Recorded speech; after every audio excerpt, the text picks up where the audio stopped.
तमादिदेवं करुणानिधानं तमालवर्णं श्रीरावतारम् अपार संसार समुद्र सेतुं भजामहे श्रीभागवत्संघं।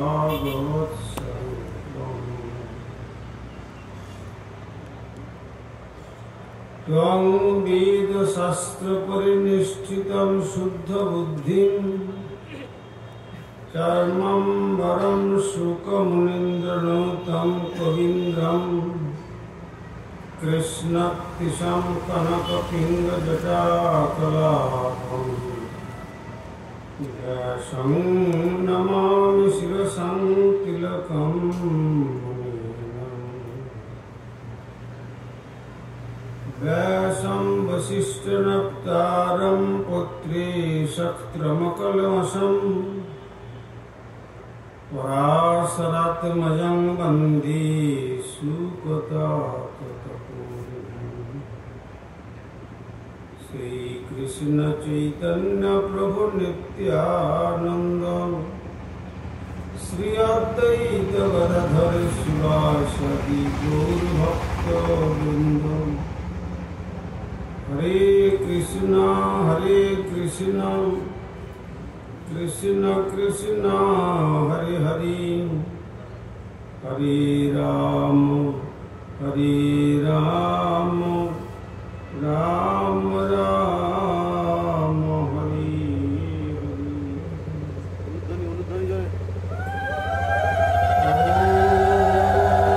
सर्वे भवन्तु सुखिनः, सर्वे सन्तु निरामयाः, सर्वे भद्राणि पश्यन्तु मा कश्चित् दुःखभाग् भवेत्। हरि ओम शांति, ओम शांति, ओम शांति।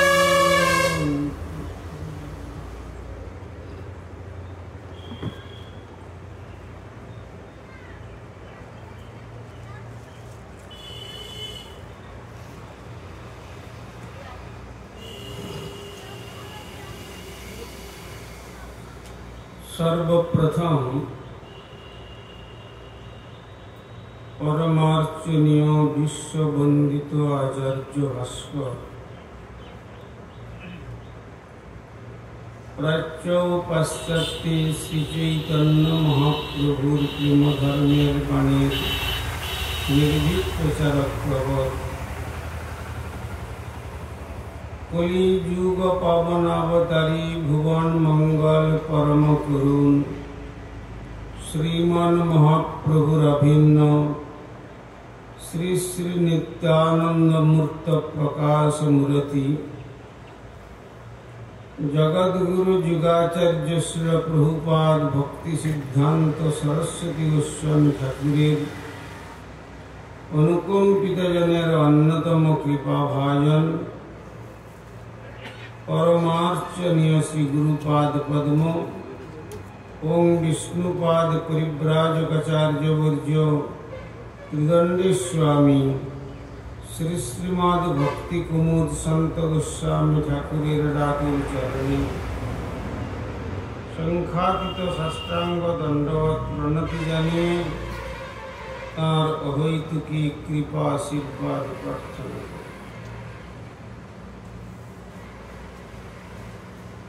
तदनंतर सपार्षद परम गुरुदेव श्रील प्रभुपाद भक्ति सिद्धांत सरस्वती गोस्वामी ठाकुरेर श्रीचरण कमले अनुरूप दंडवत प्रणति जानिए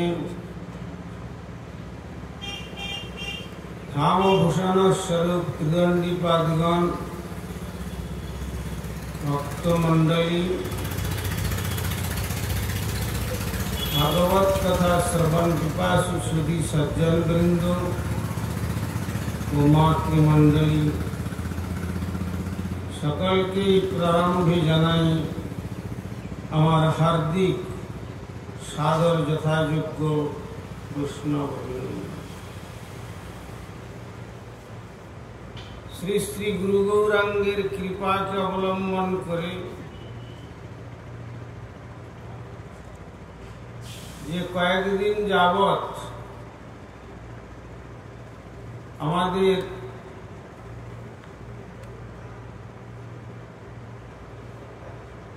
এই বরুণহাটে শ্রীপাদ দীনদয়াল দীনবন্ধু প্রভুর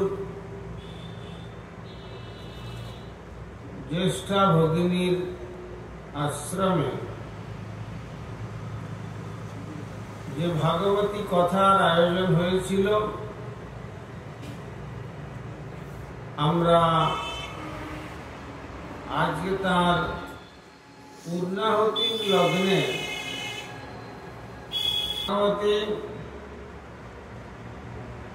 বিগত কল্য আমরা আস্বাদন করেছিলাম।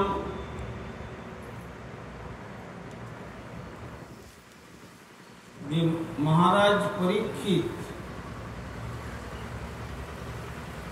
তার শ্রী গুরুপাদ পদ্ম শ্রী সুখদেব গোস্বামীর নিকট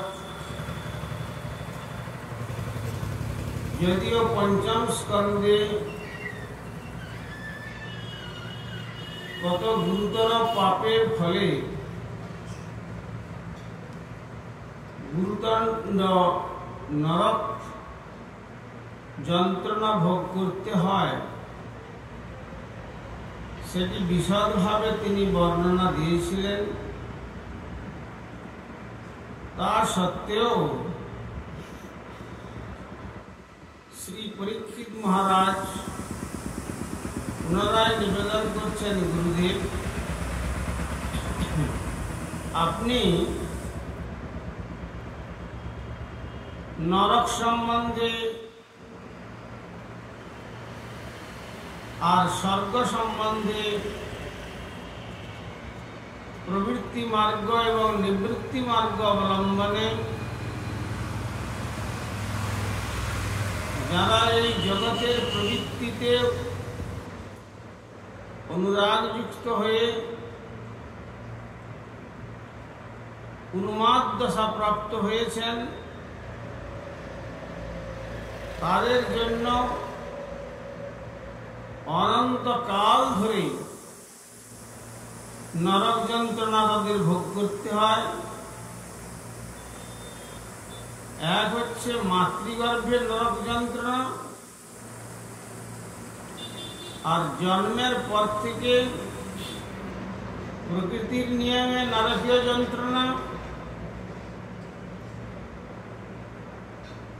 আর মৃত্যুর সময় নরকীয় যন্ত্রণা, আবার মৃত্যুর পরে ধর্মরাজের কাছে নিয়ে গিয়ে সেখানেও প্রবৃত্তি মার্গের জীবগুলোকে এইভাবে যে নরক যন্ত্রণায় তাদেরকে দগ্ধীভূত করছেন, আমি সেই সম্বন্ধে আপনার চরণে বিশেষ প্রার্থনা নিবেদন করছি, আপনি পুনরায় আমার নিকট একটু বিশদভাবে কীর্তন করুন।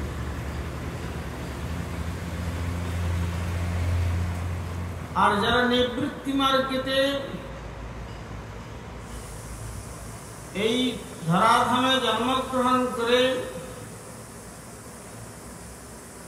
পঞ্চেন্দ্রিয় এবং পঞ্চকর্মেন্দ্রিয় এবং পঞ্চ জ্ঞানেন্দ্রিয় মন বুদ্ধি অহংকার চিত্তবৃত্তির যে স্বাভাবিক যে ভোগ প্রবৃত্তি,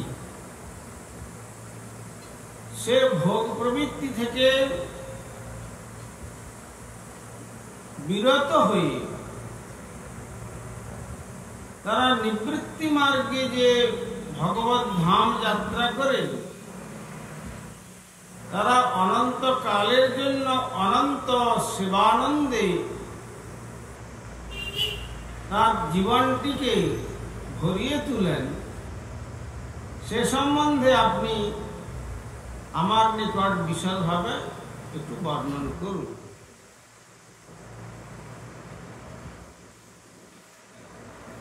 অতএব মৃত্যুর পূর্বেই শরীর সুস্থ থাকতে থাকতে শীঘ্রই শাস্ত্রের নির্দেশ অনুসারে প্রায়শ্চিত্ত অনুষ্ঠানের যত্নবান করা উচিত। এটা তাহলে মানুষ জানতে পারবে, তা না হলে সময় নষ্ট হয়ে গেলে পাপের ফল আরো বর্ধিত হবে। অভিজ্ঞ চিকিৎসক যেমন রোগের গুরুত্ব এবং লঘুত্ব বিবেচনা করে চিকিৎসা করেন, তেমনি পাপের মহত্ব ও অল্পত্ব বিবেচনা করে সেই অনুসারে প্রায়শ্চিত্ত করা কর্তব্য। এটি কখন থেকে দরকার? প্রহ্লাদ মহারাজ বলেছেন, কৌমার ও আচরেত প্রাজ্ঞ। কৌমার কাল থেকে,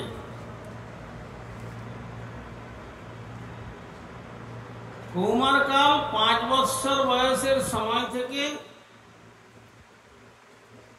উপযুক্ত পিতামাতা পুত্রকন্যাকে শ্রী ভগবত ভজনের উপদেশ প্রদান করবে।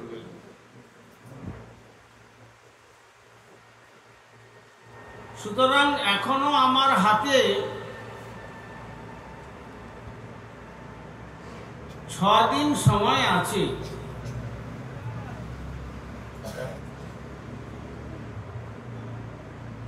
সুতরাং আপনি সেইভাবে আমাকে বিশেষ রূপে কিভাবে মৃত্যুর পর প্রবৃত্তি মার্গের জীব কুল নরক যন্ত্রণায় ছটপট করতে থাকে সেটি একটু আমাকে ভালো করে আমার নিকট উত্তর করুন।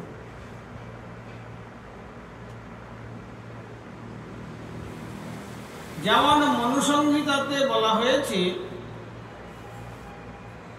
কেউ যদি কাউকে হত্যা করে তাকে ফাঁসি দেওয়া উচিত।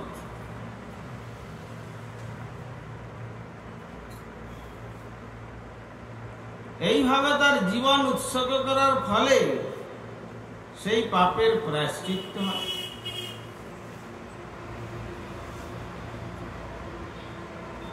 পূর্বে এই প্রথাটি সারা পৃথিবী জুড়ে প্রচলিত ছিল, কিন্তু যেহেতু এখন মানুষেরা নাস্তিক হয়ে গেছে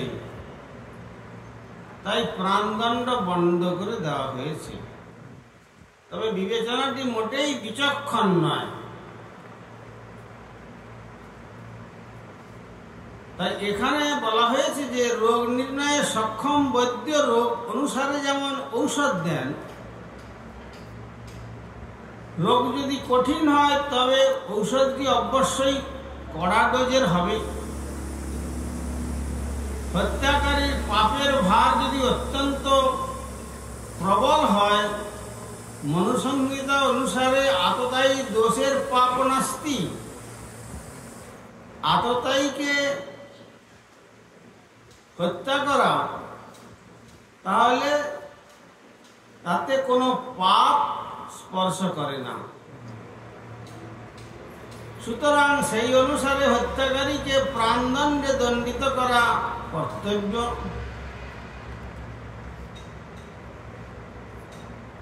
হত্যাকারীকে প্রাণদণ্ড দিয়ে সরকার তার প্রতি কৃপা প্রদর্শন করেন, কারণ এ জীবনে যদি তাকে প্রাণদণ্ড না দেওয়া হয় তাহলে তার পরবর্তী জীবনে তাকে নৃশংসভাবে নিহত হতে হবে এবং বহু দুঃখ কষ্ট ভোগ করতে হবে। যেহেতু মানুষ পরলোকে এবং প্রকৃতির জটিল কার্যকলাপের কথা কিছুই জানে না, তাই তারা তাদের নিজেদের মন গড়া আইন তৈরি করে নেয়।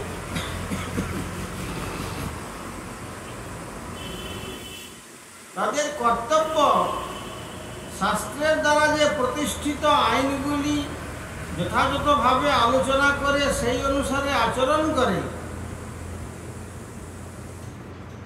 ভারতবর্ষে আজও হিন্দু সমাজ পাপের বোঝা থেকে মুক্ত হওয়ার জন্য কিভাবে প্রায়শ্চিত্ত করতে হয় সে সম্বন্ধে অভিজ্ঞ পণ্ডিতদের উপদেশ গ্রহণ করেন।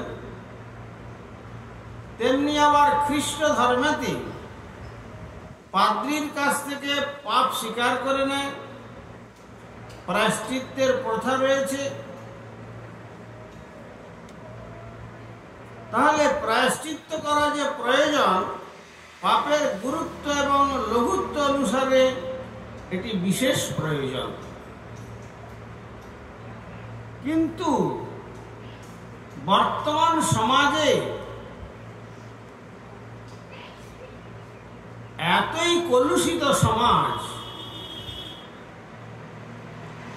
এই সমস্ত পারমার্থিক যে নির্দেশনা, সেই নির্দেশনা তারা না মেনে কপটতার দ্বারা সম্পূর্ণ শাস্ত্রীয় বিধিনিষেধকে অপমান করে তার পরিবর্তে তারা নিজেদের মন গড়া বিধান ব্যবস্থা দেন।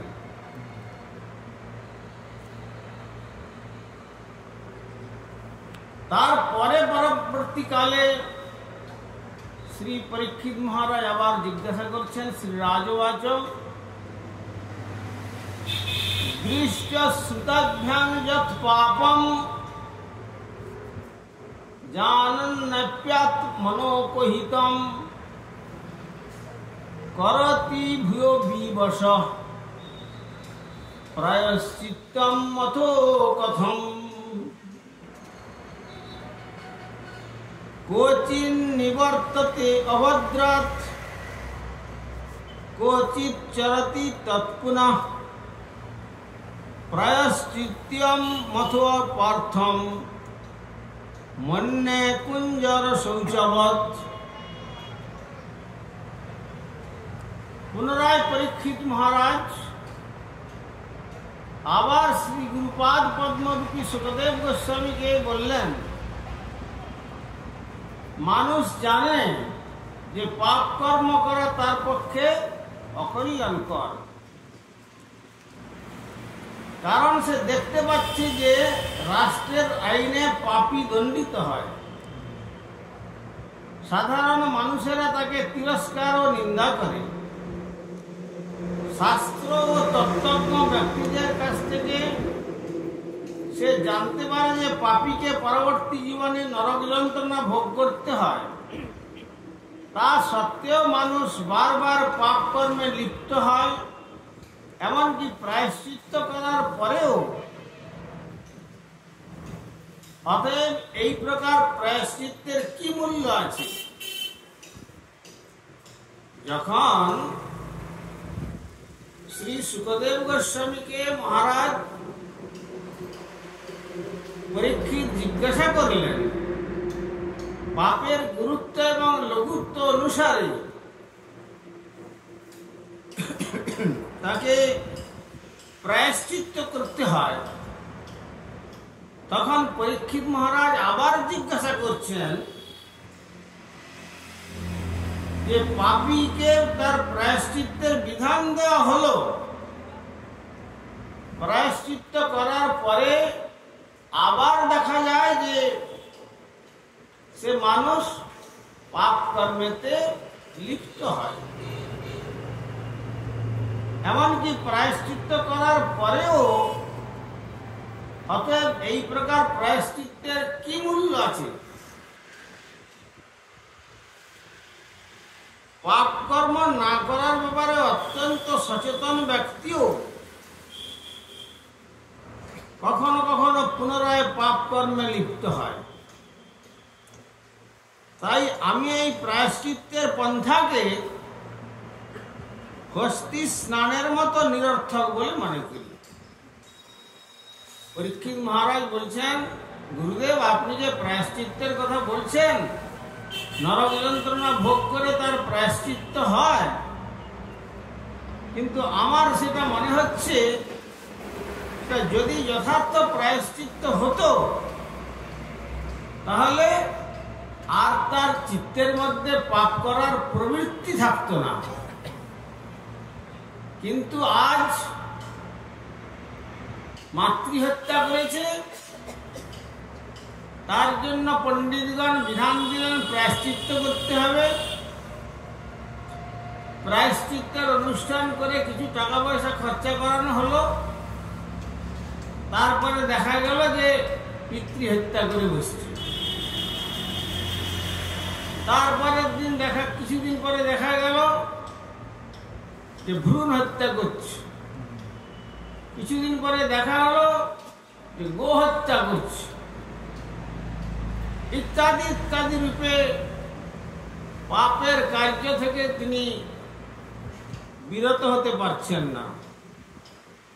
সুতরাং পরীক্ষিত মহারাজ তাই বলছেন, তাহলে এই প্রায়শ্চিত্তের কি মূল্য আছে? তাই আমি মনে করি যে এই প্রায়শ্চিত্তের পন্থাকে হস্তি স্নানের মতো নিরর্থক।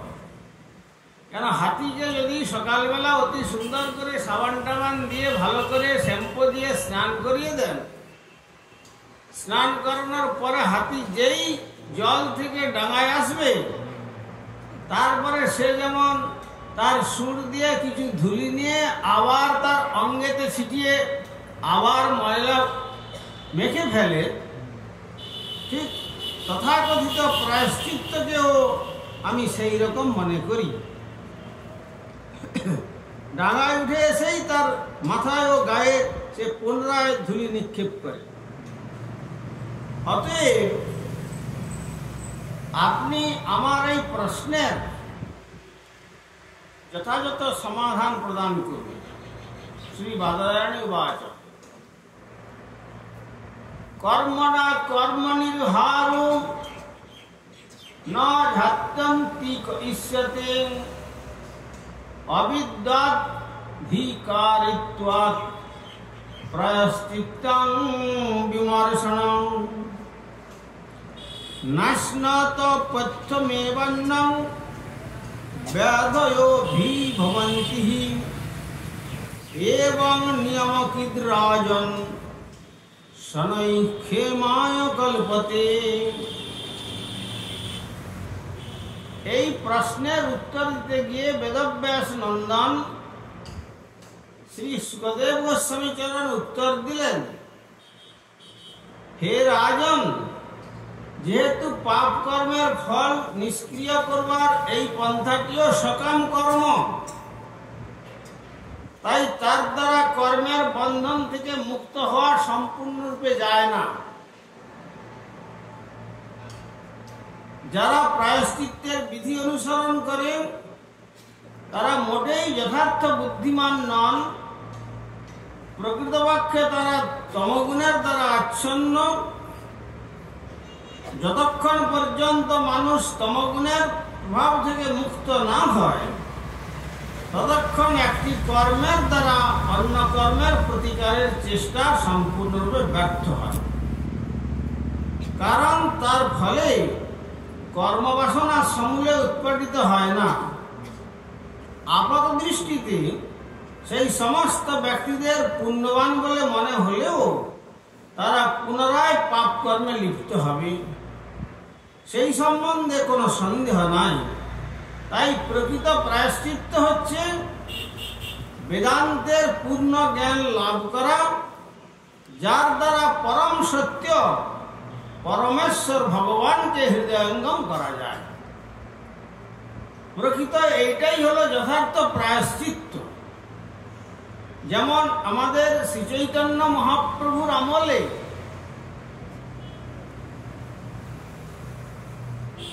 যখন মুসলমান হোসেন শাহ তিনি যখন রাজত্ব ফিরে পেয়েছিলেন,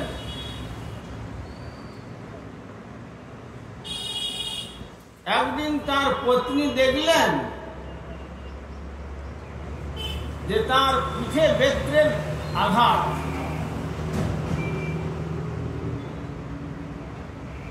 তখন জিজ্ঞাসা করলেন, মহারাজ, আপনার পৃষ্ঠদেশে এই বেত্রের আঘাত কি করে এলো? তখন তিনি বলেছিলেন যে আমি যখন রাজা হতে পারি নাই, রাজার প্রজা হয়ে কার্য করেছিলাম, আমার ত্রুটি দেখে রাজা আমাকে শাসন করেছিল। সেই শাসনের চিহ্ন। এই কথা শ্রবণ করে তার স্ত্রী বললেন, সেই রাজা এখন আপনার প্রজা হয়েছে, সুতরাং এর উপযুক্ত শাস্তি আমি দিতে চাই। হুসেন শাহ প্রথম রাজি হননি, কিন্তু পরবর্তীকালে স্ত্রীর একান্ত অনুরোধে যখন তিনি রাজি হয়েছিলেন, শেষ পর্যন্ত বললেন, ঠিক আছে, প্রহার করে প্রাণ নেওয়া আর হিন্দুকে মুসলমান ধর্মেতে ধর্মান্তরিত করা ওই একই কথা। এই বলে তখন কি করলেন, তিনি তাকে সুবুদ্ধি রায় রাজাকে সেই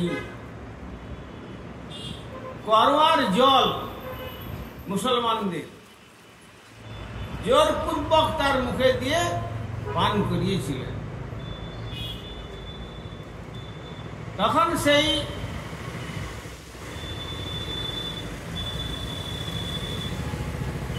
সেবক রাজার উপরে কোনো কিছু কার্য করতে পারবে না। তখন পণ্ডিতদের কাছ থেকে বিধান নিতে গেলেন। পণ্ডিতরা বললেন, এখন যে অবস্থায় ঘটেছে এতে ফুটন্ত ঘৃত অগ্নিতে ফুটিয়ে তপ্ত ঘৃত আপনার মুখে ঢেলে দেওয়া হবে, এইটাই যথার্থ প্রায়শ্চিত্ত। তো তখন তিনি বললেন, ফুটন্ত ঘৃত যদি মুখে ঢেলে দেওয়া হয় তাহলে তো আমার মৃত্যু হবে, তাহলে এইভাবে না মরে আমি তো অন্য উপায় অবলম্বন করতে পারি। কিন্তু ব্রাহ্মণদের এই ব্যবস্থাপত্র তিনি ভালোভাবে নিতে পারলেন না। তারপরে তিনি চলে গেলেন কাশীতে। কাশীতে গিয়ে শুনলেন যে তপন মিশ্রের বাড়িতে শ্রীমান মহাপ্রভু আছেন। তিনি সন্ন্যাসী, সন্ন্যাস ধর্ম প্রচারের জন্য তিনি পরিব্রাজক বেশে প্রচার করছেন। তো তিনি তখন মহাপ্রভুর কাছে গিয়ে জিজ্ঞাসা করলেন যে এই অবস্থা আমার, তথাকথিত পণ্ডিত সমাজে আমি প্রায়শ্চিত্তের কথা জিজ্ঞাসা করেছি, প্রায়শ্চিত্ত পুছিল তারে পণ্ডিতের গণে, তারা কয়ে তপ্ত ঘৃত খাইয়া ছাড়হ পরাণে। কিন্তু তাদের প্রায়শ্চিত্তকে আমি ঠিক যথাযথ প্রায়শ্চিত্ত না মেনে তাই আপনার কাছে এলাম, আপনি কৃপা করে আমার উপযুক্ত প্রায়শ্চিত্তের বিধান প্রদান করুন। তখন মহাপ্রভু কি প্রায়শ্চিত্ত দিলেন? প্রভু কহে, ইহা হইতে যাহ বৃন্দাবন, নিরন্তর কর কৃষ্ণ নাম সংকীর্তন। এক কৃষ্ণ নামে তোমার পাপ দোষ যাবে, আর কৃষ্ণ নাম লইতে কৃষ্ণ স্থান পাবে, আর কৃষ্ণ নাম লইতে কৃষ্ণ স্থানে স্থিতি অতি মহাপাতকীর এই প্রায়শ্চিত্ত। তুমি নিরন্তর কৃষ্ণ নাম কীর্তন করতে করতে বৃন্দাবনে যাও, আর বৃন্দাবনে গিয়ে কৃষ্ণ নাম কীর্তন করো, তখন বৃন্দাবনে তোমার থাকার মনের ভাব পরিবর্তন হবে। আর তৃতীয়বার যখন তুমি দৃঢ়ভাবে নাম করবে, তখন দেখবে তোমার সমস্ত পাপের প্রায়শ্চিত্ত হয়ে গেছে। এর দ্বারা তুমি আর পাপীর ফলে যে নরক যন্ত্রণা ভোগ করতে হয়, সে যন্ত্রণা ভোগ করতে হবে না। এইটাই হলো শ্রীমান মহাপ্রভুর ধর্মের প্রায়শ্চিত্ত। হে রাজন, রোগী যেমন চিকিৎসকের দেওয়া পথ্য আহারের ফলে ধীরে ধীরে সুস্থ হয়ে ওঠে, তাকে যেমন ব্যাধি আর আক্রমণ করতে পারে না, তেমনি যিনি জ্ঞানের বিধিনিষেধগুলি পালন করে চলেন, তিনি ক্রমে ক্রমে জড় কলুষ থেকে মুক্তির পথে অগ্রসর হন।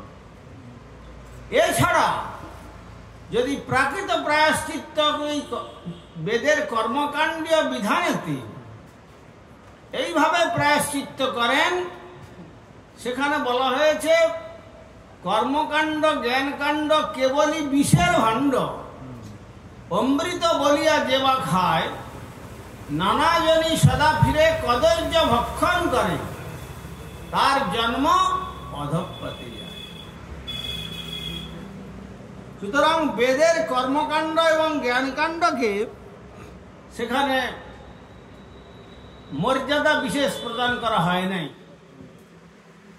তাকে বিষ ভাণ্ডার সঙ্গে তুলনা করেছেন। তার দ্বারা নানাজনই সদা ফিরে, ওই তপ্ত ঘৃত খেয়ে যদি ওই রাজার প্রাণ যদি যেত, তাহলে তাকে আবার জন্মান্তরে প্রবেশ করতে হতো। কিন্তু মহাপ্রভু যে বিধান দিলেন যে তুমি নিরন্তর হরিনাম কীর্তন করতে করতে শ্রীধাম বৃন্দাবন যাত্রা করো, আর সেই ধামে গিয়ে যদি তুমি হরিনাম সংকীর্তন করো, হরিনামের ফল ইহলোক ছাড়িয়ে পরলোক ছাড়িয়ে প্রকৃতির পরপারে ব্রহ্মাণ্ডের পরপারে সেই গোলক বৃন্দাবনে তোমাকে অনন্তকালের জন্য তুলে নিয়ে চলে যাবে। এইটাই যথার্থ প্রায়শ্চিত্ত। শ্রীমান মহাপ্রভু সেই কথাই বললেন।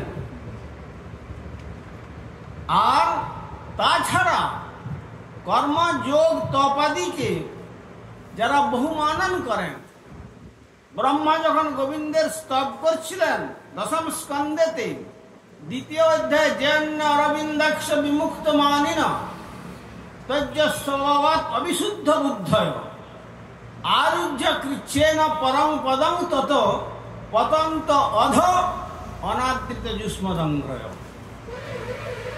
যারা ভগবানের পাদপদ্মকে আরাধনা না করে কৃত্রিম তপস্যার দ্বারা তারা নিজেদেরকে মুক্ত বলে অভিমান করে, তাদের বুদ্ধিটা অশুদ্ধ বুদ্ধি, অবিশুদ্ধ বুদ্ধ, বিশুদ্ধ বুদ্ধি নয়। সাধনার দ্বারা আরুহ্য কৃচ্ছেন পরং পদং তত, সাধনার দ্বারা 20 হাত 200 হাত উঁচুতে আকাশ মার্গে উঠে যাবে, শরীরকে বাতাস অপেক্ষাও হালকা করে ফেলতে পারবে, আর দেহকে অত্যন্ত সামান্য মশকের মতো রূপ করে নিতে পারবে। অনিমা লঘিমা পরাকাম্য কামফ্রাইতা ইত্যাদি ইত্যাদি যে অষ্টাদশ যোগ সিদ্ধি আছে, তার দ্বারা অনেক দূর উঠে যেতে পারবে। কিন্তু তার দ্বারা সে মনে করতে পারে যে আমি পরমপদ লাভ করে ফেললাম, কিন্তু পতন্ত অধ অনাদৃত যুষ্মদংগ্রয়। হে গোবিন্দ, তোমার পাদ পদ্মে অনাদর হওয়ার দরুন সে যত দূরই তারা যাত্রা করুক না কেন, আবার তাদের অধঃপতন ঘটবে। তাই শ্রী ভগবান নিজে বলেছেন গীতাতে, মামুপেত্য তুকুন্তেয় পুনর্জন্ম ন বিদ্যতি, ন তদ্ভাসয়তে সূর্য ন শশাঙ্ক ন পাবক, যদ্গত্বা ন নিবর্তন্তে তদ্ধাম পরমং মম। যেখানে এই সূর্যের কিরণ যেখানে পৌঁছয় না, এই চন্দ্রালোক যেখানে আলোকিত করতে পারে না, আর এই পবনদেব যেখানে যাত্রা করতে পারেন না, সেই অপ্রাকৃত বৃন্দাবন ধাম, সেই বৃন্দাবন ধামে যেখানে যদি একবার কোনো সৌভাগ্যবান জীব আমার আরাধনার দ্বারা আমার লোকে পৌঁছতে পারে, আর তাকে জন্ম মরণ চক্রের মধ্যে আবর্তিত হতে হবে না, এবং সমস্ত রকমের প্রায়শ্চিত্ত তখন তাদের করতলগত হয়ে থাকবে। অতএব মনকে একাগ্র করবার জন্য ব্রহ্মচর্য পালন করা অবশ্য কর্তব্য। কখনো সেই স্তর থেকে পতিত হওয়া উচিত নয়। স্বতঃস্ফূর্তভাবে ইন্দ্রিয় সুখ পরিত্যাগ করে তপশ্চর্য করা উচিত নয়। মন এবং ইন্দ্রিয় সংযত করা উচিত, দান করা উচিত, সত্যনিষ্ঠ হওয়া উচিত, সূচি হওয়া উচিত, অহিংস হওয়া উচিত, বিধিনিষেধ পালন করা উচিত, নিয়মিতভাবে ভগবানের দিব্য নাম জপ করা উচিত। এইভাবে ধর্মতত্ত্ব সম্বন্ধে অবগত শ্রদ্ধা সমন্বিত ধীর ব্যক্তি তার দেহ, বাণী ও মনের দ্বারা কৃত সমস্ত পাপ থেকে সাময়িকভাবে পবিত্র হন, কিন্তু পাপগুলি বাঁশ ঝাড়ের নিচে শুকনো লতার মতো, সেগুলি আগুনে পোড়ানো হলেও তাদের মূল থেকে প্রথম সুযোগেই আবার সেই লতাগুলি গজাতে থাকে। তখন শ্রী শুকদেব গোস্বামী এই কথা যখন বললেন, বলার পরে বলছেন, এই যে প্রায়শ্চিত্তের বিধি বেদেতে কর্মকাণ্ড বিধানে দেওয়া আছে, সেই প্রায়শ্চিত্ত কিরকম না, যেমন বাঁশের ঝাড়ে আগুন দিলে যেমন উপরে বাঁশগুলো সব পুড়ে যায়, আবার যখন বর্ষাকালের ভারী বর্ষণ হয় তখন তাদের মূল থেকে আবার যেমন বাঁশের অঙ্কুরোদ্গম হয়, ঠিক সেই প্রকার জগতের মানুষের এই পাপের দ্বারা কর্মকাণ্ডীয় বিধানেতে প্রায়শ্চিত্ত করলেও বর্ষার সময় মানে আবার যথাসময়ে তাদের চিত্তের মধ্যে আবার সেই পাপের প্রবৃত্তি জাগরিত হয়, সেই ব্যক্তি পাপ করতে বাধ্য হয়।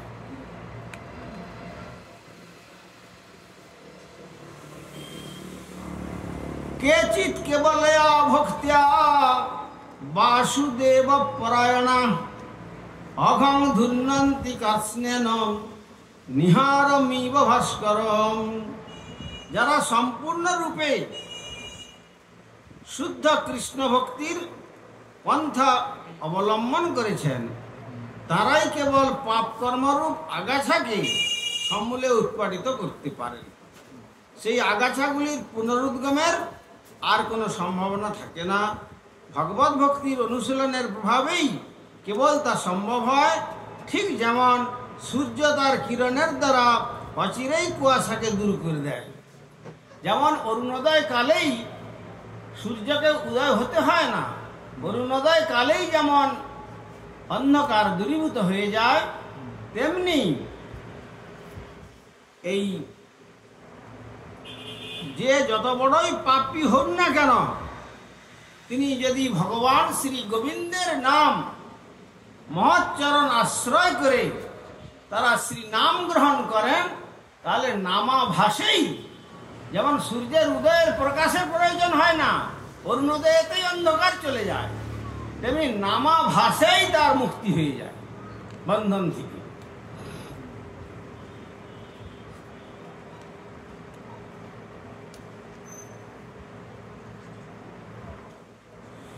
ন তথা ভগবান রাজন পুয়েত তপয়াদিভি যথা কৃষ্ণার্পিত প্রাণ তৎপুরুষ নিষেবয়াম। অর্থাৎ হে রাজন, কোনো পাপী যদি ভগবত ভক্তের সেবায় যুক্ত হওয়ার মাধ্যমে শ্রীকৃষ্ণের চরণে আত্মসমর্পণ করে, তাহলে তিনি সম্পূর্ণরূপে পবিত্র হতে পারেন। আমি পূর্বে বলেছি যে তপশ্চর্য, ব্রহ্মচর্য, প্রায়শ্চিত্তের অন্যান্য পন্থার দ্বারা এই প্রকার পবিত্রতা লাভ করা যায় না। তাহলে কিসের দ্বারা পবিত্রতা লাভ করা যায় না, যদি অতি মহাপাপীও ভগবত ভক্তের আনুগত্যে শ্রী ভগবানের সেবায় আত্মসমর্পণ করেন, তার দ্বারাই একমাত্র তাদের সম্পূর্ণরূপে তারা পবিত্র হয়ে যায়। সেখানে কি হয় না, সমূলে পাপ বীজ অবিদ্যা সমূলে উৎপাদিত হয়। যখন পাপ বীজ সমূলে উৎপাদিত হয়ে যায়, তখন আর সেখান থেকে পাপীর পাপের আর পুনরুদ্গমের কোনো সম্ভাবনা থাকে না। সদৃচির জয়ং লোকে পন্থা ক্ষেম অকুতো ভয় সুশীলা সাধব যত্র নারায়ণ পরায়ণাম। সুশীল সদ্গুণ সম্পন্ন শুদ্ধ ভক্ত যে পথ অনুসরণ করেন সেটি এই জগতের সবচেয়ে মঙ্গলময় পথ। সেই পথ ভয়বিহীন এবং শাস্ত্রের অনুমোদিত কথা। প্রায়শ্চিত্তানি চীর্ণানি নারায়ণ পরান্মুখম ন নিষ্পুনন্তি রাজেন্দ্র সুরা কুম্ভমিবাপগাম। তখন শ্রী শুকদেব গোস্বামী চরণ পরীক্ষিত মহারাজকে বলছেন, রাজন, সুরাভাণ্ড যেমন বহু নদীর জলে ধৌত করলেও সেই ভাণ্ড কখনো শুদ্ধিতা প্রাপ্ত হয় না, তেমনি অতি সুন্দরভাবে অনুষ্ঠিত প্রায়শ্চিত্তের পন্থার দ্বারা অভক্ত কখনোই পবিত্রতা লাভ করতে পারে। সুরাভাণ্ডকে যেমন বহু নদীতে যদি ধোয়াও যায়, সেটা যেমন সুরাভাণ্ডের মধ্যে আর গঙ্গা জল রাখলে যেমন তার পবিত্রতা থাকবে না, তেমনি এত সুন্দরভাবে যত কঠিন প্রায়শ্চিত্ত করা যাক না কেন, অভক্ত ব্যক্তি কখনো পবিত্র হতে পারে না।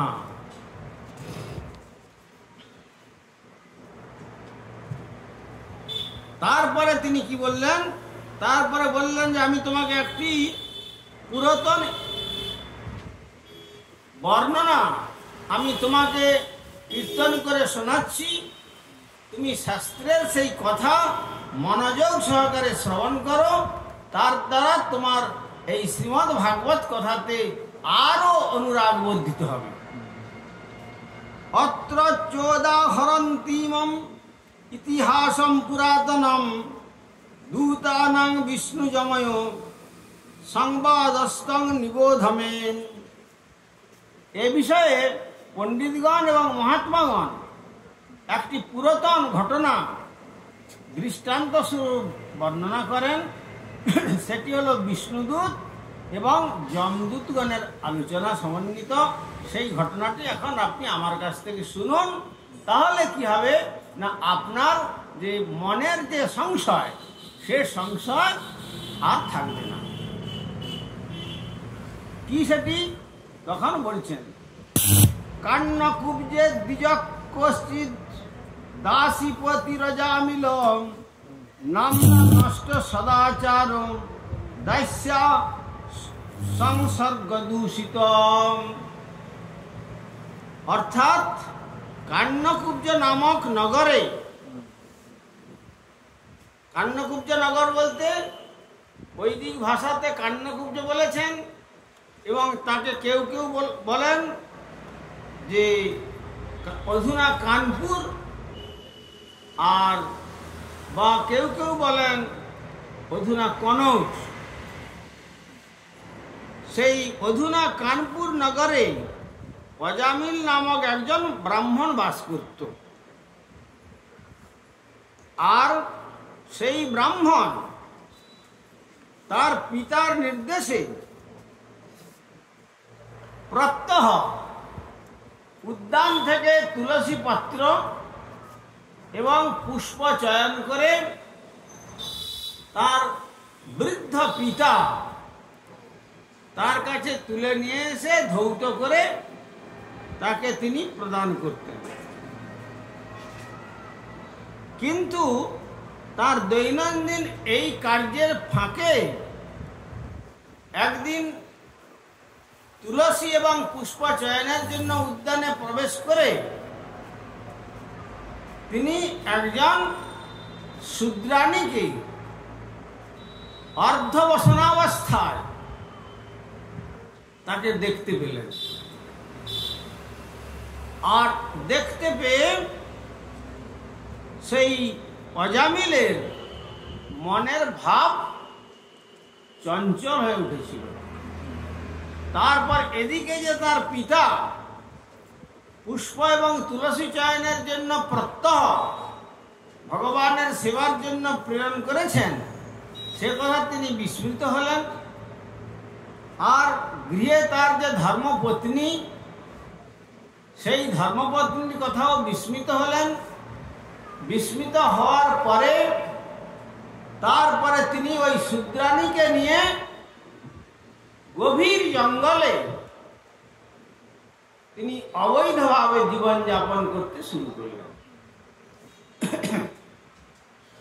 আর অবৈধভাবে যখন শূদ্রাণীকে নিয়ে গভীর জঙ্গলে অবস্থান করছেন, তখন তার পিতা অনুসন্ধান করে জানতে পারলেন যে এই ঘটনাতে আকৃষ্ট হয়েছে পুত্র অজামিল। তখন তিনি তার পুত্রবধূকে গিয়ে বললেন যে তুমি তোমার স্বামীকে সেই গভীর জঙ্গলে শূদ্রাণীর কবল থেকে রক্ষা করে তাকে তুমি গৃহে নিয়ে এসো। তখন তার পত্নী সেখানে গিয়ে, ধর্মপত্নী গিয়ে অনেক চেষ্টা করে বোঝানোর চেষ্টা করলেন, কিন্তু কোনো কথাই কাজ হলো না। কিন্তু অজামিল সেই শূদ্রাণীকে নিয়েই নতুন করে সংসার পেতে বসলেন। তখন তার ধর্মপত্নী, যার পিতা অগ্নি, তুলসী, সূর্য, গ্রহ নক্ষত্রাদি সকলকে সাক্ষী করে বেদ মন্ত্রে তাকে সমর্পণ করেছিলেন, যখন তিনি দেখলেন যে আমার পতি এখন আমাকে ছেড়ে অন্যত্র সে তার মলিন জীবন যাপন করছে, তখন আমার এই দেহ রেখে কাজ কি? এই বলে তখন তার ধর্মপত্নী, তখন তিনি জলে ঝাঁপ দিয়ে নিজে আত্মহত্যা করলেন। আর আত্মহত্যা করছেন, আর এদিকে অজামিল সেই শূদ্রাণীকে নিয়ে সংসারের ক্রমে ক্রমে 9টি সন্তান অবৈধভাবে তিনি জন্মদান করলেন। আর অবৈধভাবে 9টি সন্তান জন্মগ্রহণ যখন করেছেন, এই সংবাদ কোন ক্রমে লোমশ মুনির নিকট এই সংবাদ পৌঁছে যায়। কেননা মহান্তের স্বভাব হয় তারিতে পামর। তখন লোমশ মুনির অঙ্গেতে ভগবদ ইচ্ছাক্রমে অত্যন্ত জ্বালা সৃষ্টি হয়েছিল। সেই জ্বালা অনেকভাবে চেষ্টা করেছেন তার থেকে উপশম করার জন্য, কিন্তু সেই উপশম হয় নাই। তখন কোন এক বিশেষ বৈদ্য সেই লোমশ মুনিকে বলেছিলেন যে কর্মচণ্ডালের গৃহের একটা ভাত যদি আপনি ভোজন করতে পারেন, তাহলে আপনার এই শরীরের তাপ চলে যাবে। জন্মেতে ব্রাহ্মণ, কিন্তু কর্মেতে চণ্ডালের মতো কর্ম করছি। তখন সে লোমশ মুনি সর্বত্র অন্বেষণ করতে করতে জানতে পারলেন কান্নকুব্জে জাত দ্বিজ, অর্থাৎ সেই কান্নকুব্জ দেশে অজামিল বলে একজন ব্রাহ্মণ গৃহে জন্মগ্রহণ করেছিলেন, কিন্তু তার বর্তমান জীবন কর্মচণ্ডালে পরিণত হয়েছে। কোথায় তিনি? না জঙ্গলের মধ্যে অবস্থান করছেন। তখন তিনি আসলেন, এসে তার বাড়িতে যখন আসলেন, তখন তার স্ত্রী বলছে, সেই যে শূদ্রাণী বলছে, সাধু বাবা, এই পথে কখনো কোনো সাধু আসে না, আর আপনি শীঘ্র এখান থেকে বিদায় হয়ে যান অন্যত্র। কেননা আমার স্বামী যদি এখনই আসে, তাহলে আপনাকে মেরে হত্যা করবে। আর ওই যে জলপাত্র কমণ্ডলু রয়েছে, আর আপনার হাতে ওই চিমটাটা রয়েছে, আর আপনার ঝোলায় যা আছে সমস্ত কিছু নিয়ে আপনাকে মেরে ফেলবে। তখন সেই লোমশ মুনি বললেন, মৃত্যুতে তো আমার কোনো ভয় নেই, কিন্তু আমার একটা বিশেষ কার্যের জন্য এখানে এসেছিলাম, তো তুমি তোমার হাঁড়ির থেকে একটা ভাতের দানা আমাকে তুলে দাও, আমি অত্যন্ত ক্ষুধার্ত। তখন তার সেই শূদ্রাণী তারা বলল, সে কি বলছেন ঋষিমশাই, আমাদের হাঁড়ির অন্ন ভাত এত অপবিত্র যে আমাদের ভোজনের পরে যেটা বেশি হয়ে যায় সেটা যখন আমরা ফেলে দিই বাইরে, তখন পিপিলিকাও পর্যন্ত ভোজন করে না। তো আপনি কি ভোজন করবেন? হ্যাঁ, সেইটাই আমার দরকার, একটা অন্ন ভাত। তখন একটা ভাত তিনি তাকে দিয়েছিলেন। সেই ভাত খাওয়ার পর ঋষির অঙ্গের তাপ সব চলে গেল। তখন বললেন যে তুমি আমার খুব উপকার করলে, আর আমি আর তোমাকে কি উপকার করব? তবে আমি দেখতে পাচ্ছি তুমি এখন অন্তঃসত্ত্বা সম্পন্না, তবে তোমার গর্ভে একটি সন্তান রয়েছে, ছেলে সন্তান। তো আমি আর কিছু বলবো না, তবে তুমি তোমার স্বামী এলে ফিরে তাকে তুমি বলো যে সন্তানটা জন্মগ্রহণ করলে সেই সন্তানের নাম যেন নারায়ণ রাখা হয়, তার দ্বারা তোমাদের বিশেষ মঙ্গল হবে। এই কথা বলে ঋষি লোমশ তিনি চলে গেলেন। বন্ধকসৈ কৃতবৈশ্চৌর্যৈর গোহিতাং বৃত্তিমাস্থিত বিভ্রাত কুটুম্বম অশুচির জাতয়া মাস দেহিনম এবং দিবসতস্তস্য লালয়া নস্য তৎসুতান কালবত্যাজ্ঞা মহান রাজন্নাষ্টি সীতায়ুষ সমাম তস্য প্রবয়স পুত্রা দশং স্তেষাং তুজোদমম বালো নারায়ণ নাম্না পিতৃশ্চ দ্বৈতভীষম। সেই অধঃপতিত ব্রাহ্মণ চণ্ডাল রূপী সেই অজামিল রাস্তায় মানুষকে বন্দী করে, দ্রুতক্রীড়ায় প্রবঞ্চনা করে, সরাসরি পথে লুণ্ঠন করে, আবার পথিককে, নিরীহ পথিককে হত্যা করে এবং লুট করে নেয়। এইভাবে তার স্ত্রী পুত্রের ভরণ পোষণ করবার জীবিকা উপার্জন করত।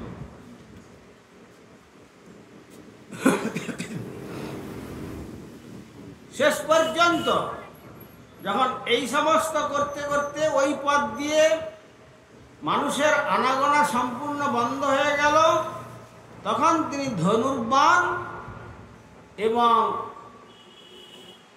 কুঠার নিয়ে তিনি গভীর জঙ্গলে পশু আদিকে হত্যা করে সেই পশু মাংস এবং পশুর চামড়া এই সমস্ত নিয়ে এসে পশু মাংস আহার করত, আর পশুর চর্ম বাজারে বিক্রয় করে সে তার সংসার নির্বাহ করেছিল। এইভাবে ঘৃণিত কার্য করতে করতে সেই অজামিলের বৃদ্ধ দশা প্রাপ্ত হয়। আর বৃদ্ধ দশায় সেই বৃদ্ধ পুত্র, যে দশম পুত্র, ঋষির নাম অনুসারে তিনি নারায়ণ নাম রেখেছিলেন। আর যখন মৃত্যুর সময় এসেছে, সেই সময় যমদূতগণ তারা তাদের পাশহস্তা, দন্তবক্রা, ঊর্ধ্বরম্না এই সমস্ত বিকটাকৃতি রূপ, আর তারা খুব শক্ত দড়ি নিয়ে তাকে বেঁধে নিয়ে যাওয়ার জন্য জমালয়ে এসেছিলেন। একটা যাতনাময় দেহ নিয়ে এসে ওই দেহের থেকে আত্মাটাকে তুলে নিয়ে ওই দেহের মধ্যে ঢুকিয়ে দিয়ে সহস্র যোজন পথ ক্ষণকালের মধ্যে তপ্ত লৌহ কণ্ঠ সেই পথে টেনে টেনে সেই যমের দক্ষিণ দরজা, যেখানে রৌরব নামক নরক, সেই নরক যন্ত্রণায় ভোগ করানোর জন্য যমদূতগণ এসেছিলেন। কিন্তু সেই যমদূতগণের এই বিকট আকৃতি দর্শন করে অজামিলের ভয় হয়। ভয়ে তিনি বার্ধক্যজনিত অবস্থাতে বিছানাতে মলমূত্র ত্যাগ করে ফেলেন।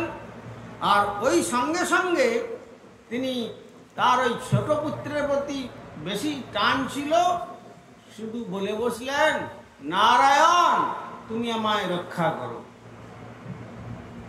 আমি এখন খুব বিপদাপন্ন, আমার মনে হয় আসন্ন মৃত্যু এসে যাচ্ছে, নারায়ণ তুমি আমায় রক্ষা করো।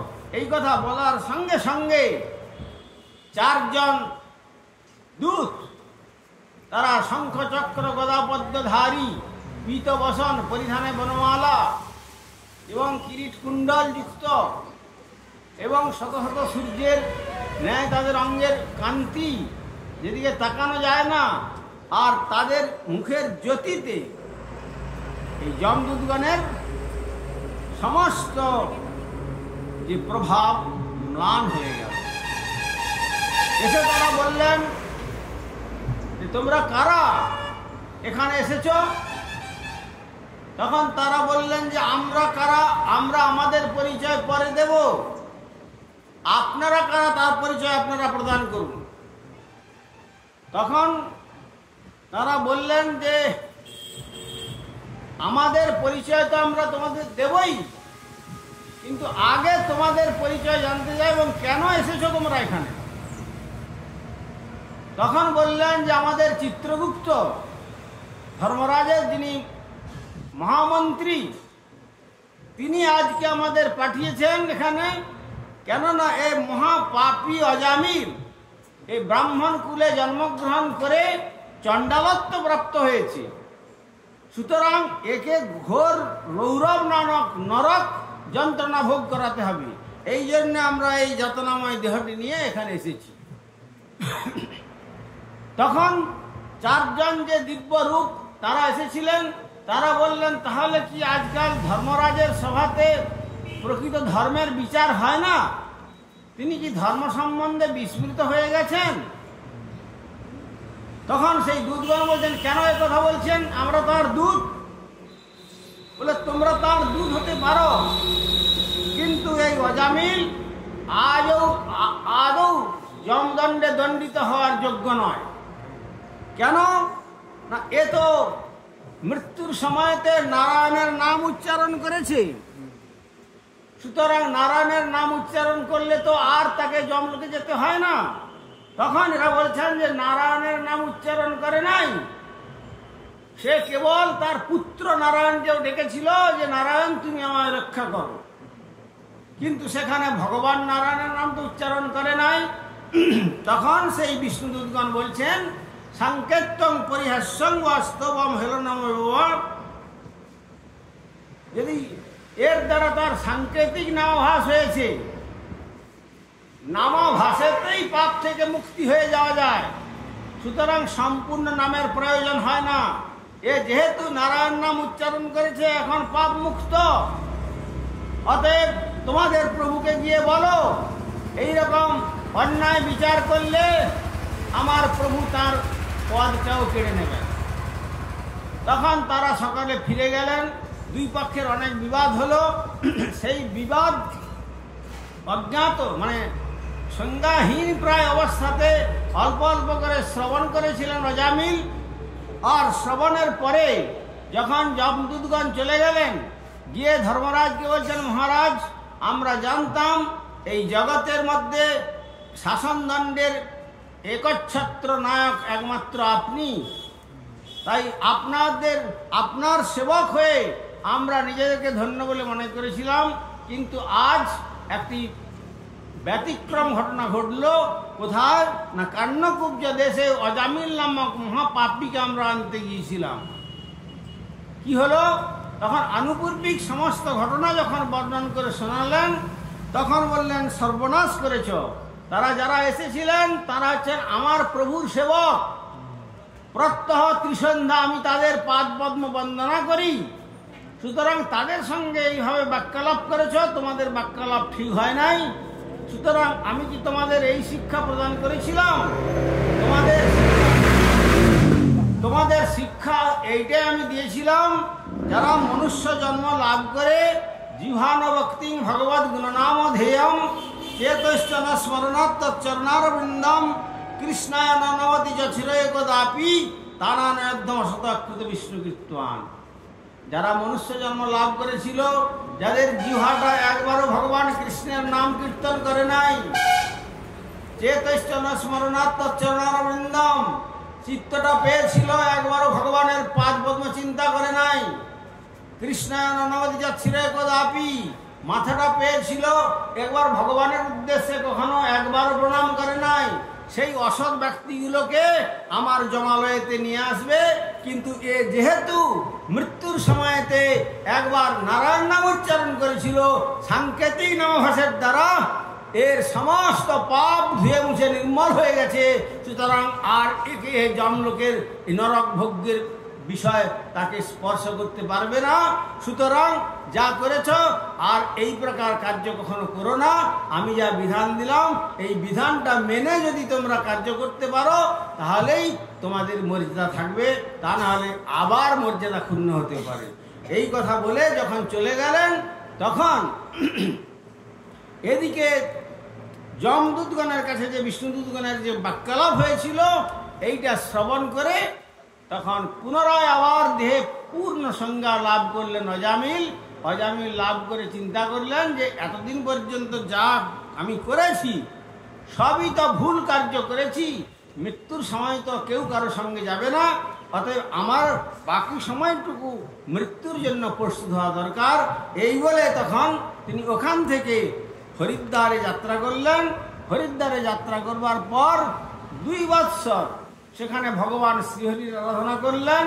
আর সেই শ্রীহরির আরাধনার অন্তিম লগ্নে যখন সময় হলো, সেই 4 জন বিষ্ণুদূত সুবর্ণ বিমান নিয়ে এলেন।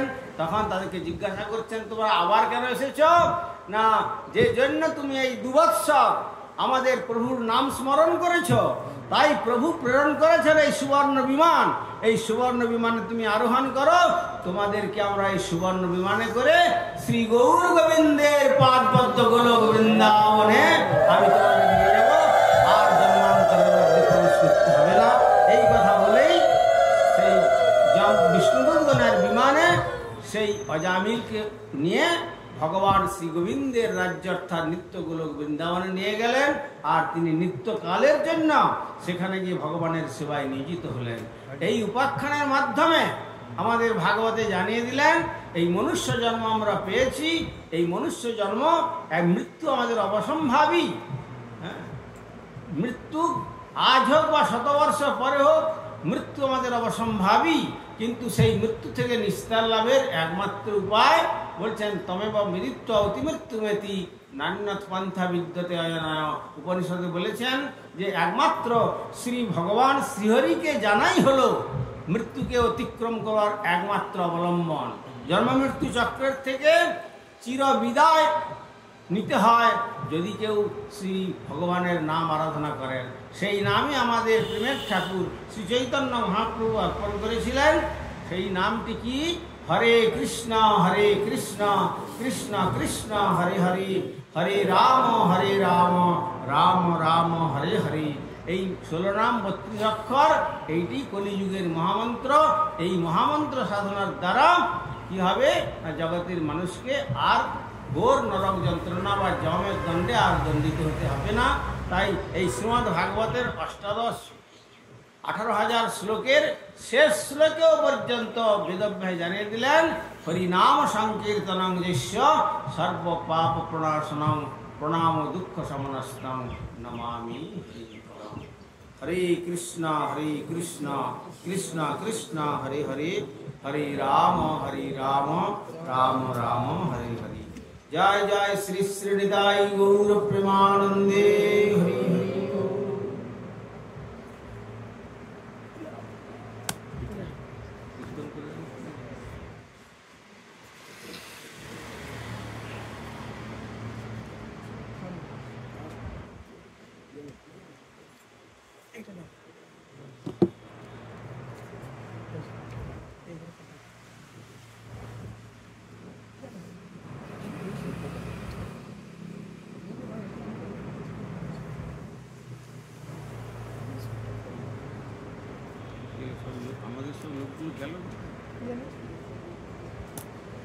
এনাকে দেয় এনিকা কি করো তুমি পারবে আমি পারবো এই ঘরে সমস্যা মাইক্রোফোন একটা দিয়ে দে মাইক্রোফোন